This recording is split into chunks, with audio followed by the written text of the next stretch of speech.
एक बार एक जंगल के निकट दो राजाओं के बीच घोर युद्ध हुआ। एक जीता, दूसरा हारा। सेनाएं अपने नगरों को लौट गईं। बस सेना का एक ढोल पीछे रह गया। उस ढोल को बजा बजा कर सेना के साथ गए भांड व चारण रात को वीरता की कहानियां सुनाते थे। युद्ध के बाद एक दिन आंधी आई। आंधी के जोर में वह ढोल लुढ़कता पुढ़कता एक सूखे पेड़ के पास जाकर टिक गया। उस पेड़ की सूखी टहनियां ढोल से इस तरह से सट गई थीं कि तेज हवा चलते ही ढोल पर टकरा जाती थी और ढमाढम ढमाढम की गूंजायमान आवाज होती। एक सियार उस क्षेत्र में घूमता था। उसने ढोल की आवाज सुनी। वह बड़ा भयभीत हुआ।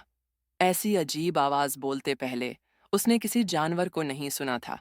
वह सोचने लगा कि यह कैसा जानवर है जो ऐसी जोरदार बोली बोलता है, ढमाढम। सियार छिपकर ढोल को देखता रहता, यह जानने के लिए कि यह जीव उड़ने वाला है या चार टांगों पर दौड़ने वाला। एक दिन सियार झाड़ी के पीछे छुपकर ढोल पर नजर रखे था। तभी पेड़ से नीचे उतरती हुई एक गिलहरी कूदकर ढोल पर उतरी। हल्की सी ढम की आवाज भी हुई। गिलहरी ढोल पर बैठी दाना कुतरती रही।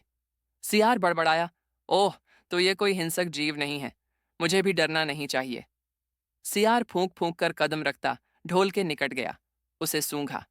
ढोल का उसे न कहीं सिर नजर आया और न पैर। तभी हवा के झोंके से टहनियां ढोल से टकराईं। ढम की आवाज हुई और सियार उछलकर पीछे जा गिरा। अब समझ आया। सियार उड़ने की कोशिश करता हुआ बोला, यह तो बाहर का खोल है। जीव इस खोल के अंदर है। आवाज बता रही है कि जो कोई जीव इस खोल के भीतर रहता है वह मोटा ताजा होना चाहिए, चर्बी से भरा शरीर। तभी ये ढमढम की जोरदार बोली बोलता है। अपनी मांद में घुसते ही सियार बोला, ओ सियारी, दावत खाने के लिए तैयार हो जा। एक मोटे ताजे शिकार का पता लगाकर आया हूं। सियारी पूछने लगी, तुम उसे मारकर क्यों नहीं लाए? सियार ने उसे झिड़की दी, क्योंकि मैं तेरी तरह मूर्ख नहीं हूं। वह एक खोल के भीतर छिपा बैठा है। खोल ऐसा है कि उसमें दो तरफ सूखी चमड़ी के दरवाजे हैं। मैं एक तरफ से हाथ डाल उसे पकड़ने की कोशिश करता तो वह दूसरे दरवाजे से न भाग जाता। चांद निकलने पर दोनों ढोल की ओर गए। जब वह निकट पहुंच ही रहे थे कि फिर हवा से टहनियां ढोल पर टकराईं और ढम ढम की आवाज निकली। सियार सियारी के कान में बोला, सुनी उसकी आवाज?